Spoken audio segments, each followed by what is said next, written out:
are glad that you're here and you get to be our first group. And what we've been charged with is just to give you some examples of how we use Panther Learn in our face-to-face courses. And I need to tell you, my particular part's going to be talking about how I grade in Turnitin.com Dropboxes, and I don't have to deal with paper, collecting paper anymore. And I don't know how your classes go when you were, if you still are or were collecting paper, but I would get, you know, I couldn't find a printer that worked, or my printer wasn't working, or they'd spend several minutes of the class that was already going on running around trying to find a printer in the close area. It's almost like the dog that ate the homework, you know, it's just one of those things. And I am crazy about electronically having papers submitted to Turnitin.com so that I no longer have any issue, and it timestamps it. I know when it was submitted. I allow them to submit up until 11:59 on the date it was due, so they can submit it, take a look at the similarity report to see, hey, make sure I've cited properly, and they can resubmit all they want. Just be careful. If you wanted it on time, it has to be in by 11:59 on the day it's due. If it's in after that, then it's 1 day late. I give up to 4 days. They lose 10% for each day. The positive of that is that by the 4th day, they've got it in, they're not going to take a 0, and they're going to get 60% of what they would have gotten. And so I have a lot of folks in our non-traditional students, as you know, working, families, life, and so it seems to work well. And I have that timestamp that I can see exactly when that happened. I will also tell you that the age group, even those non-traditional students, they're kind of expecting some technology, and they seem to at least going to it, which I've done now for several years, has worked very well for my classes. What I've got showing here is when they sign on, and let me tell you what we've done. We've taken my summer class that I just finished, and we've made it a test class. And I've got 2 papers that you're going to look at, and they're test student number 1 and test student number 2. And you're going to see the similarity percentage at 94, 95%. It's because it's the same paper that was submitted earlier. The 2 papers I'm showing you, one was 16%, one was 14% similarity. I'm pretty comfortable with anything under 20%, actually. And I look at it to be sure it's cited right, you know, that kind of thing. Anything over 20%, then they've copied and pasted or, you know, done something they should not have done. And these are short papers too, folks. And let me tell you about the class. It's a marketing, principles of marketing class. It is 6 weeks, face-to-face.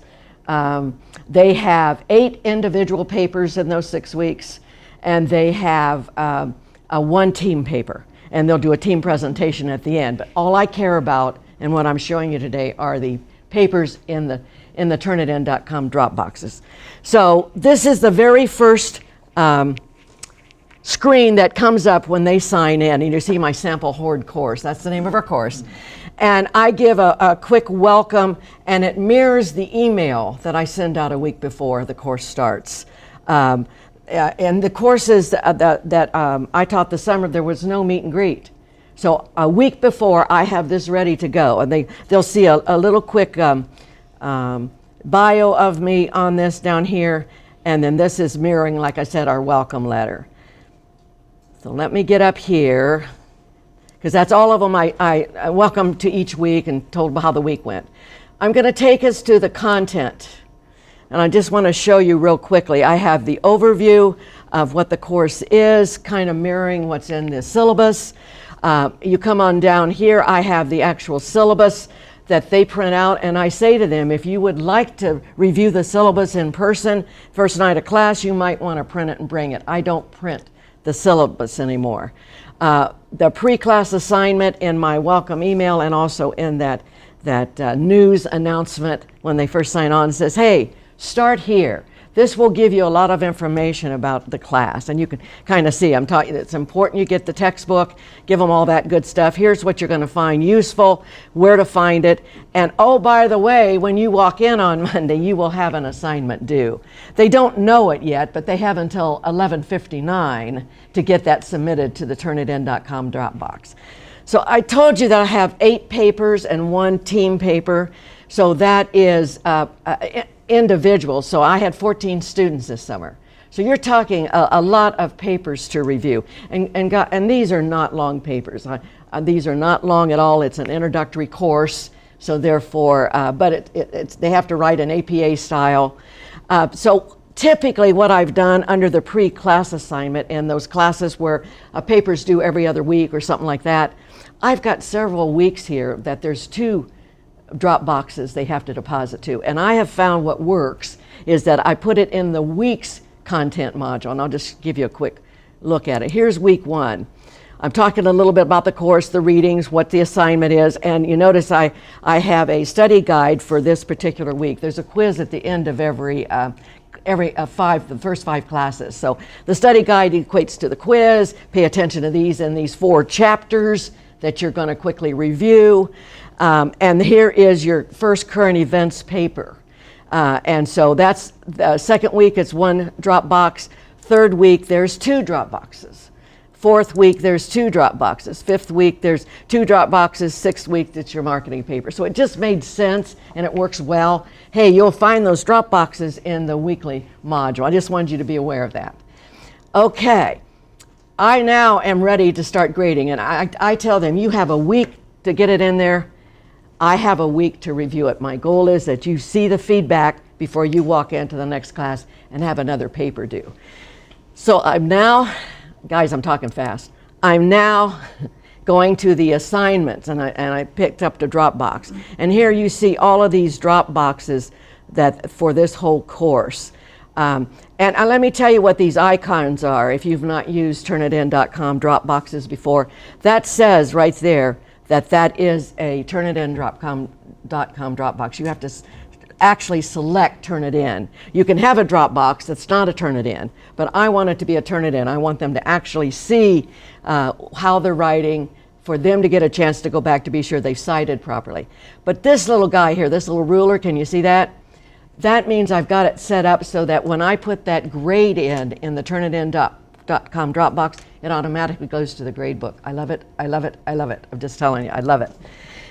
The one paper that we're looking at is the first paper that was due, and it's a current events paper. And the assignment is, they've got 4 chapters. You go through, review those 4 chapters, use the study guide, pick a topic, and take that topic and you get a current article on that topic from business magazines, newspapers, and that's where your sources you'll find.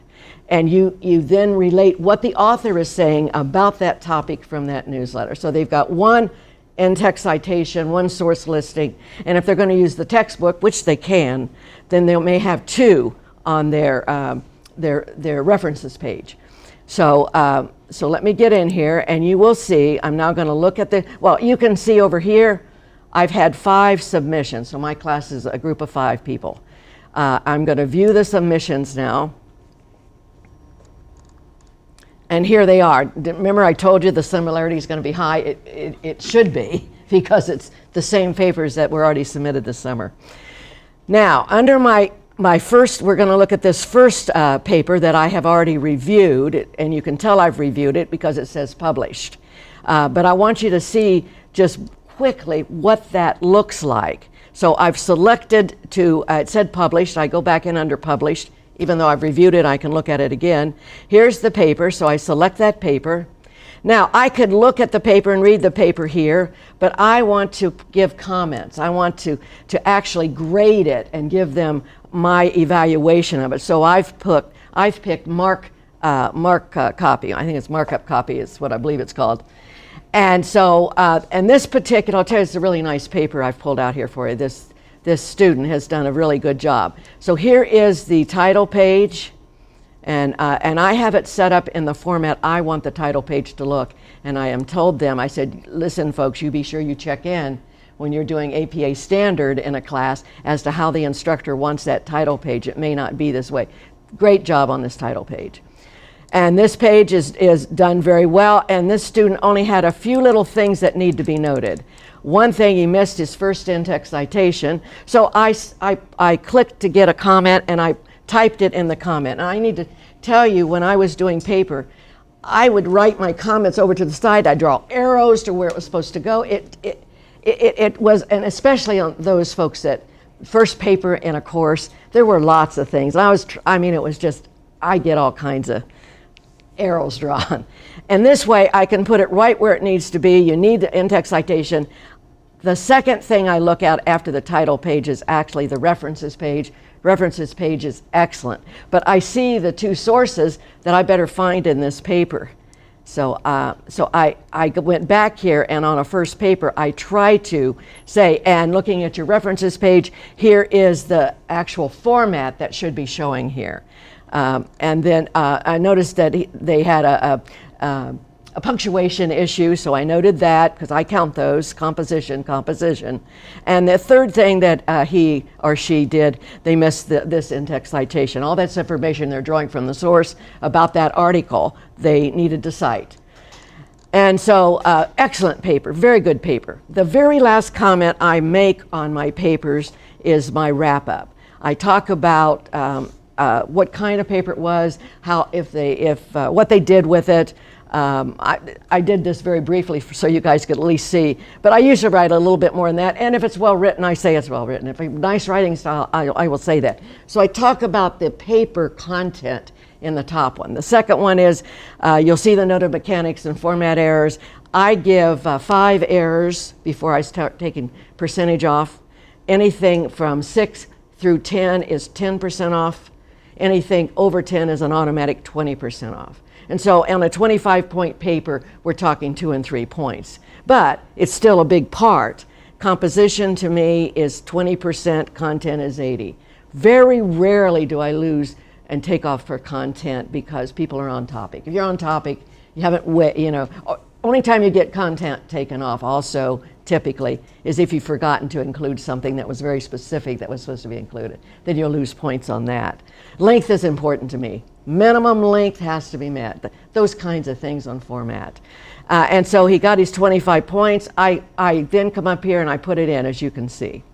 So this is how the student can pull up inside the Dropbox and take a look. And he or she can see it before the next class where I'm trying to hand out papers. Sometimes they're there, sometimes they're not, but when they get that paper, they stop immediately and start reading it, and I've got a class to conduct. And that feedback will not impact the paper they're turning in that day. They didn't have it. This way, they must look at it because, oh well, it was there. So, all right, so let's go and let's take a look at one so that you can kind of see how it feels to kind of do it. Back to the folder submissions. Now, we're going to look at one I haven't looked at where it says evaluate here. This is test student number 3. So I choose evaluate, and bring up the actual paper that's electronic. I want to do my markup document because I want to grade it. And lo and behold, here is this title page. Everything, the ID part that I wanted in, the title in the middle of the paper is fine, but lo and behold, there's the title in a running head on an APA paper is always in all caps. So I would say something about need title in all caps. And I usually give a lot more than that. And I can write as much as I want to write, and I place it right above where it is. I've now saved it. The other thing I then will, as I said, I always go back and look at the references page because I need to check and see what sources they've listed to see if they've sorted them in the paper. And lo and behold, this is not spaced properly. So I would put a little comment here, watch spacing. On a first paper, I don't take points off for that, but I do a lot more discussion about two lines down would be the centered title of the references page. Put that there. I would also see that they're in alphabetical order, which is absolutely great, but I would also have a discussion, and I usually call this something about references pages, references items, and then I would start like this, and I'll have several comments, and I would say something about the title of our textbook should be in italics. I'm not going to, takes me too long, guys, to type it, but I would say something about that. The next thing I would I would talk about was hanging indent. Whoops, it'd be nice if I can type here. Hanging indent format when you are in APA style. It's also an MLA style. And I would go on through and look at that, but I now know they've lost 2 points here out of the 5. They've lost a point up here out of the 5 that I give them. And so we'll go through here. I noticed the indentation here, and I would say something, all paragraphs are indented, a missing in-text citation here. Excuse me, let me save them. But I would type all of that out. Otherwise, I'm hand writing it to the side, drawing an arrow. Am I making sense? Is that how you, yeah, we all been there, done that. I can type as much as I want to type.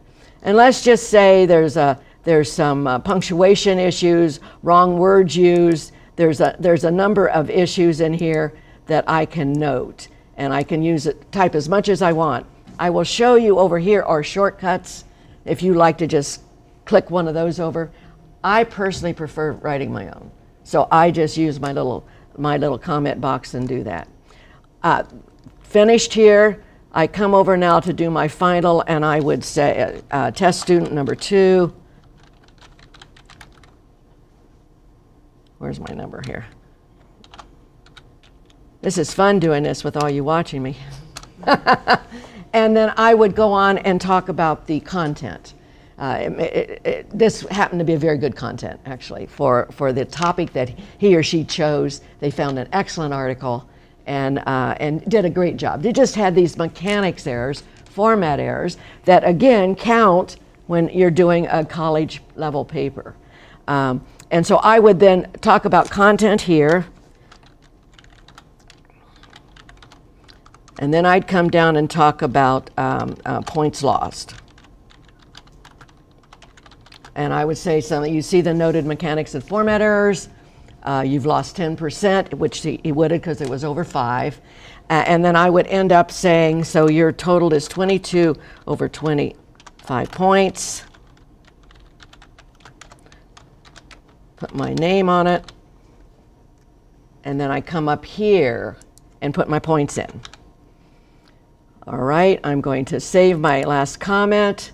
I'm going to X out to come back to this page.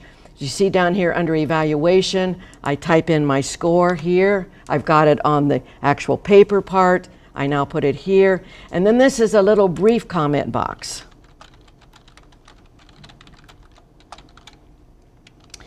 And I would then say, I have inserted, I'm just going to say that I have inserted inside your paper in the Dropbox comments. I found both mechanics and format errors. Next paragraph is, please take the time to review the feedback so that you can make an impact on your future papers. And I leave all of the comments of everything that was not right inside the paper. This is just alerting them that, you know, you need to take a look at it. And then I sign it. And then I publish it. Once I publish it, do you see this comes up here? There's the score there. So I've got the score in 3 places. It's just as it should be. What I would like to show you so that you see that it's actually also showing up in the grade book. Here's the grades. And here is what the grades look like from an instructor point of view. But here's where I would enter grades if I'm going to do them manually. And I was test student number 3. This is week 1 current events. I've got this all set up by weeks, and all the 3 things or 2 things per week are listed. And notice right here, it posted there automatically. The only thing that I have to put in physically is the quiz score that at the end of that night, and also their class participation points. So with that being said, I've got that one done. I'm now ready to go on to my next one. So I'll go back here, pull up my next student, view my session, and you can see I have two more students that I can evaluate. And really, I have loved this. So what can I, oh no, we're gonna keep questions till the end. I'm gonna throw it to my partner here. Let me get out of this for you, my dear. And my partner then will talk about what she has found that works great with the courses she's teaching. Wonderful. All right. So to make it a little bit easier, I did a whole bunch of screenshots and a PowerPoint of my Panther Learn. So we will see how that goes. Yeah, thanks. So you won't actually see the full Panther Learn, but we can go with that. Okay, so I'm so glad that Becky started off talking about the welcome email. I want to talk about some of my course and some of the things that I find that make it really successful from the get-go. One of the most important things for me is the welcome email, and in it I establish a couple different things, like you will use Panther Learn, and I do this by not putting the details of the assignments into my syllabus so that they have to go on to Panther Learn to learn what the assignment is. That's probably mean, but guess what? And because of it, it makes it so that our students are in Panther Learn constantly, and it is something that I am checking multiple times a week, and it's something I require them to check multiple times a week as well. The other thing that I always put in my welcome email is there's an online course that they can take to learn Panther Learn. Please do that. And there's also online sources that they have available. So those are kind of my big 3 tools for success to start it off. And from there, the couple things that I'm going to focus on are the 3 uses that I have technology in my class and how I use them. One is through videos as teaching tools. So Dr. Knowles, who is a full-time faculty member, designed the course, and she did a handful of voiceover PowerPoints talking about some of the content matter for the class. And I think that's wonderful because, as we all know, we all have our own specialties. So I love having her be able to give some content matter and then have the students have those as required videos before they enter the course. On top of that, then, I've added my own. So that going into the class, the students have an understood base knowledge. They are coming in and we're able to have deeper discussions and have higher subject matter focuses of what we're actually covering. So I'm spending the 4 hours actually working with the students, and we're working on larger concepts because it's art, and it's art in the community, and it might not be what your favorite business student wants to study. So I want to make sure that they have that base knowledge, and then we can build from there. And we can actually talk about, great, so now we know about cave painting and Paleolithic art. How can we look at that and what that's maybe something we can look at our community now and how it's affecting us? And I think that's what our students relate a little bit more to.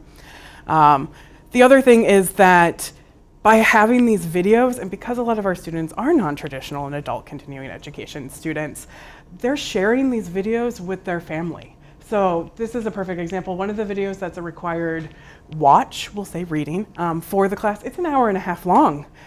And I have a lot of my students come in and they say, I loved watching this with my kids, or I loved watching this with my partner, or I loved sharing my bit of this class with the person that I'm also living with. And I think that's great because then their loved ones or their family or their friends are also invested in what they're doing in the class. And I think that helps build their connection to the course itself too.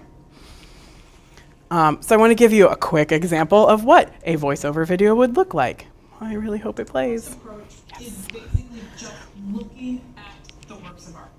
It is, what colors do you see? What shapes do you see? Is it light? Is it dark?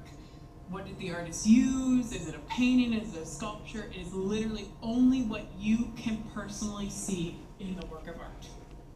While the contextualist approach is only what the background history of the image or the work of art is. It's what was the person in the picture, who were they, what were they doing, what is the historical importance of the image, who was the artist, why did they take the image. It has nothing to do with what it actually looks like. So, the first example that we have is a painting by Sir Joshua Reynolds. It was painted in 1775 or 1776. All right, so that's just an excerpt for you guys to see.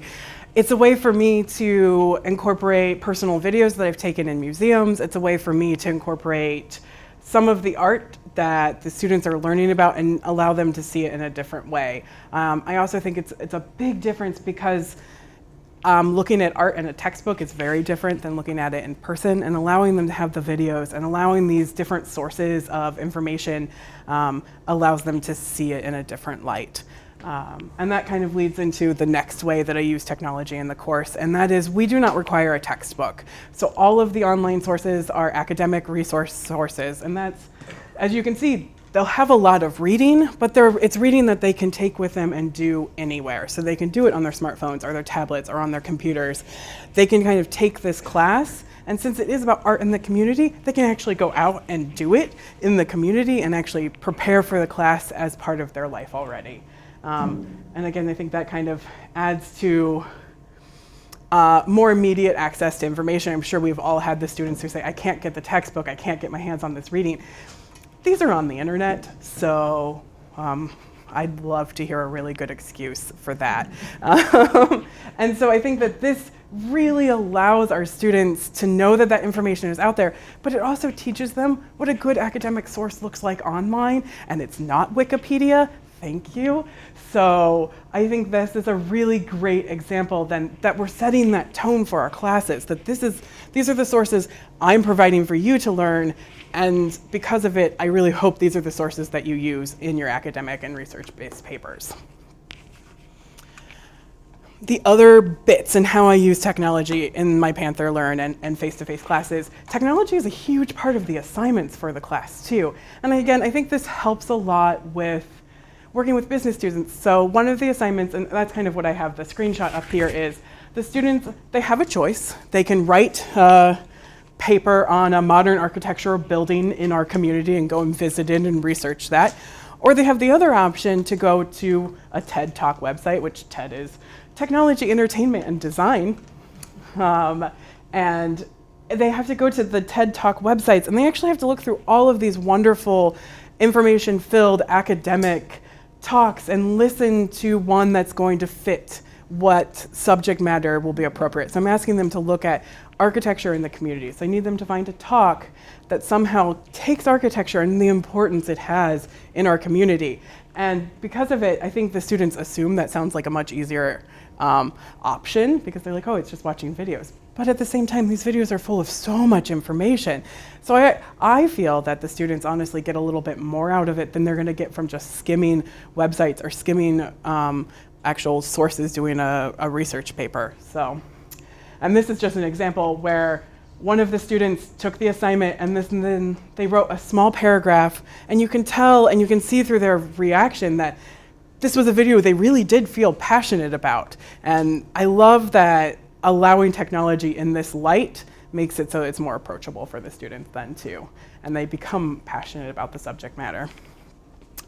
And then another couple of assignments I have, I ask the students to go out and take photographs of things. And it's great because at this point, most of them have a camera on their phone.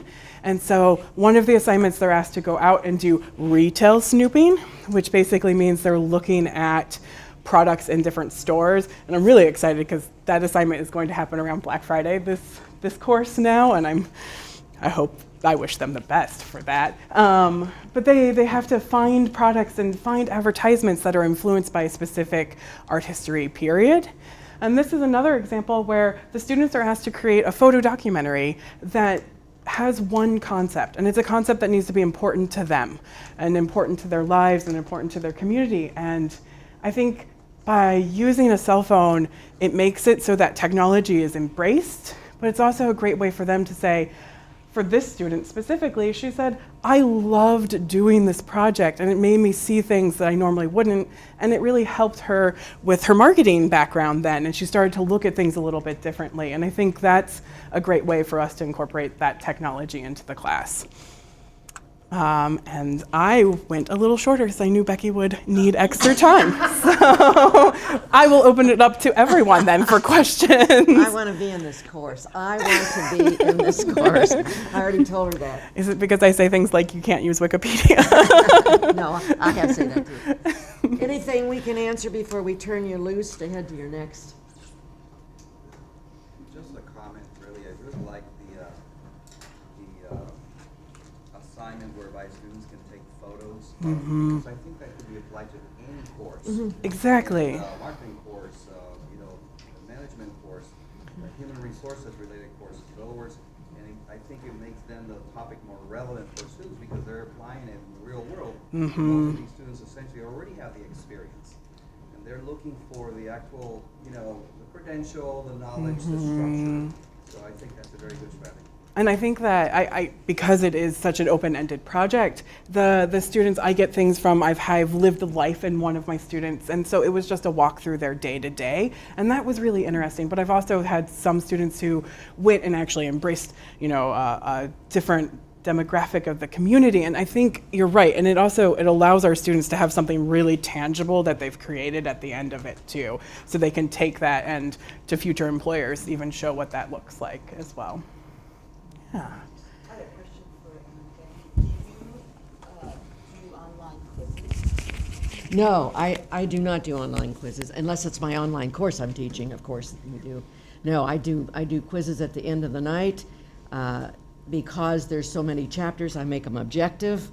And then when it's 30 minutes is up, that's all they need, 50 points. I hand red pens around, and I say, you let's score yours. We can talk about it right then and there. If there's a majority of the class is not in agreement with an answer, we talk about it. I have the final say. I said, you can say all you want, but I have the final say. And sometimes, they're really good. If they've got a valid point, boy, they get it. The class gets it. So, does that answer? Yep. I find I don't have rooms that have all computers, and so therefore that's what we would need. We need that technology there for folks to be able to pull up a quiz that I'm not going to send to their phones ahead of time. So, there's someone back there. Can I add, you can reserve that night you have a quiz, you can reserve to move to a lab. Well, yes, you're right. We That's can't. an option. Happiness, you're absolutely that, and that's absolutely Because correct. we do all of our quizzes online, even for the face-to-face class, and they have to have them done before they come to class, and then we review everything. You do it in So class. that takes- That's an excellent. That takes also. me doing the grade because it's automatically graded, and the grade goes into the grade book. And that certainly fit in with what I'm so pleased that it's Yeah, automatically so I being thought done. This would be a natural. No, but we just end up talking. We end up talking through them too. That's what we end up doing also, same as you are. Yeah. I had two questions really quick for each of you. So first, there's a 93% on the top of the turn. What is that? It's the similarity report, and because it's 93%, it's a duplicate paper that has already been submitted. Got it. So, Second question is, when you have them turn it in, I saw you said posting this thread, like the TED Talk. Yes. So how are you having them turn in the assignment then? So they're basically posting it in a discussion board. And that's actually done throughout most of the class. The only thing we use the Dropbox for turn it in, for them to turn is actual physical papers. written. Written. Using the discussion board for those. We are, yeah, I am. And thus why they really have to use Panther Learn. Yep. So the discussion board, that's public now. It is. Everybody sees everything. Mhm. Whereas when you evaluate, that's just the exchange between Each- student and you. Each That- individoal person. Yes, so there's no public. No, involvement. no, not at all. The discussion board, I can comment, so I can give feedback back, and that can stay private for the student. Okay, I saw that. Yeah.